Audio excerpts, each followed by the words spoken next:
Salut les gars, c'est Patapouf. Alors, petite nouvelle vidéo et sur encore une prépa que j'ai terminée. Vous l'avez vu en unboxing il n'y a pas si longtemps que ça et elle est déjà terminée. La raison est que en fait je pars en vacances bientôt et j'ai envie de finir la prépa que j'ai actuellement pour vite l'envoyer.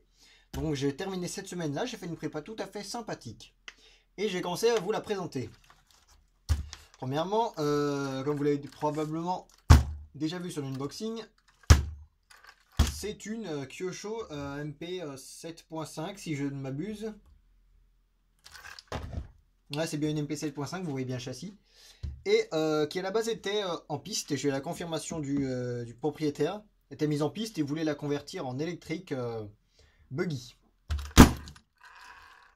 Donc, alors attends, je vais quand même vérifier au niveau du focus qu'est-ce que ça donne. C'est bon, on est bon. Donc alors, je l'ai passé en brushless. Il m'avait fourni variateur, moteur, servo. J'avais un doute sur le servo, mais ensuite j'ai regardé. Et le Spectrum S652, c'est effectivement un 18 kg. Donc c'est très correct sur un buggy, c'est très correct. Le variateur, c'est donc un Hobbywing Max 10 SCT. Non, RTR ou SCT, c'est lequel? C'est un SCT RTR.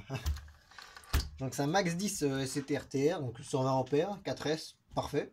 Léger, tout à fait efficace pour du loisir. Alors pour les huiles, si je me rappelle bien, qu'est-ce que j'ai mis? Je crois j'ai mis...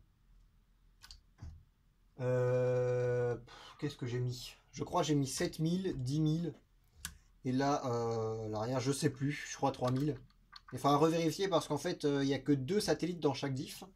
Donc il faudra voir pour les changer. Enfin, je t'ai envoyé de mémoire, je t'ai envoyé un lien pour le changer tout ça.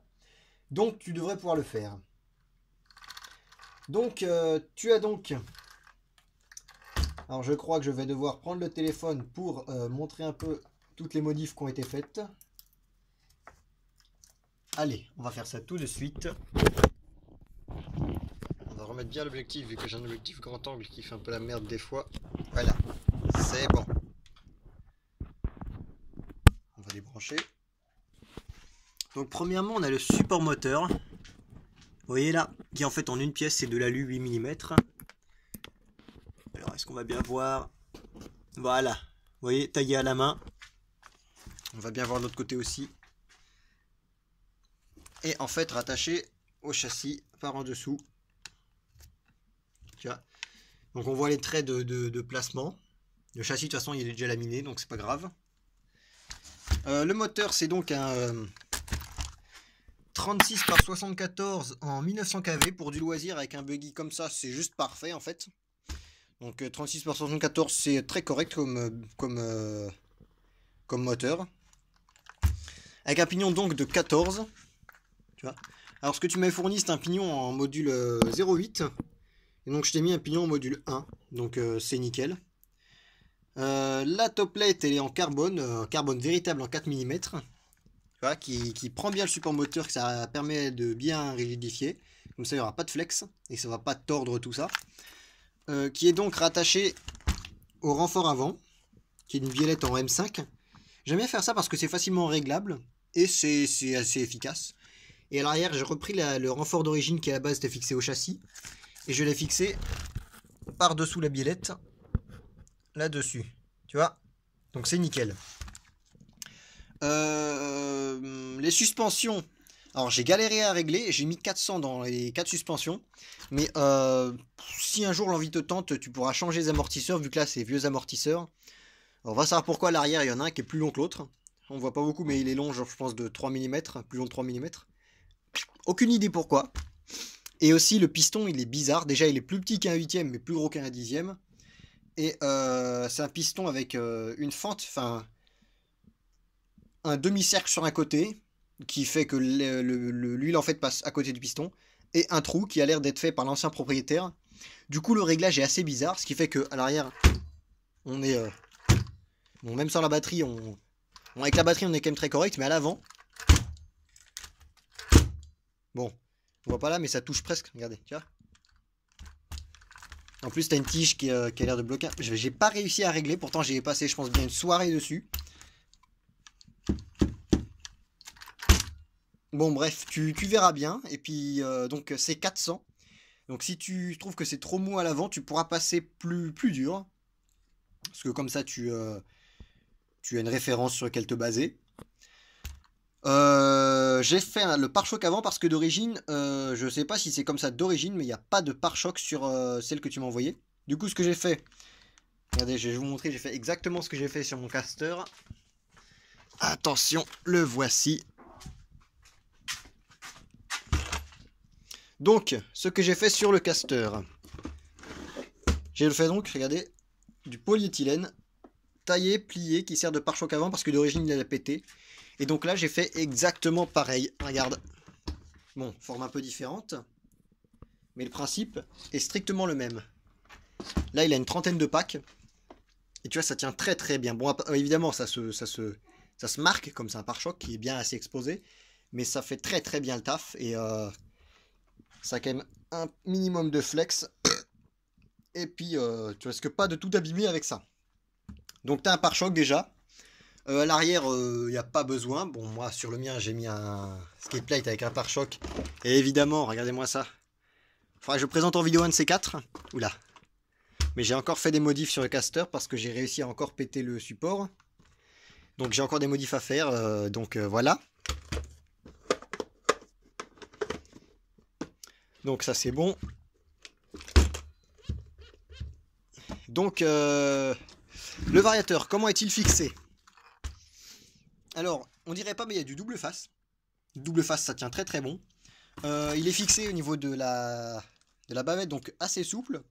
Mais pas non plus trop exposé au choc parce que quand on tape le châssis par terre, c'est pas ça qui tape. Vous voyez, je peux encore le bouger. Donc c'est nickel. Le variateur, tu risques pas de l'abîmer comme ça. Il y a la carrosserie qui sera au-dessus. C'est juste un peu dommage que tu m'aies pas envoyé la carrosserie qui est avec, parce qu'en général j'aime bien avoir la carrosserie pour pouvoir placer les aimants en fonction. Parce que des fois la carrosserie elle est assez basse, par exemple là. Et quand les batteries sont grosses, en fait ça tape la carrosserie. Toi ça va, c'est des batteries qui sont assez... de ce que tu m'as dit, assez...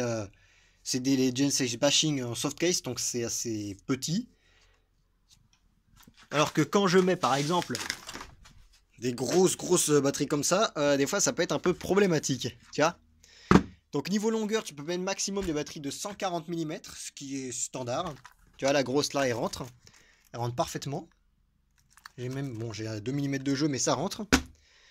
C'est fait avec du carbone, du véritable carbone encore une fois, de l'alu et du nylon pour les bords et du polyéthylène pour la plaque. Alors pourquoi il y a 3 scratchs? Parce qu'en fait, je suis en fait en rade de scratch. Il faut que je rachète des scratchs de 25 cm. Donc là, tu as 2 scratchs Z des racines qui avaient été recollés. Après, tu viens de dire ça tient, c'est vrai. Tu as 2 scratchs donc de Z des racines et un scratch un peu plus long. Donc il faudra passer les câbles dedans, sinon tu auras du mal à la fermer. Donc ça permet de tenir les câbles. Donc j'ai un peu eu du mal, faut vraiment que je me rechoppe un lot de scratch parce que j'en ai quasiment plus de cette longueur là. Enfin, actuellement c'est les derniers que j'ai pu trouver, j'ai vraiment dû fouiller pour les trouver. Donc quand ça cassera, tu me le diras, je t'en renverrai. Parce que d'ici là je pense que j'aurai refait le stock.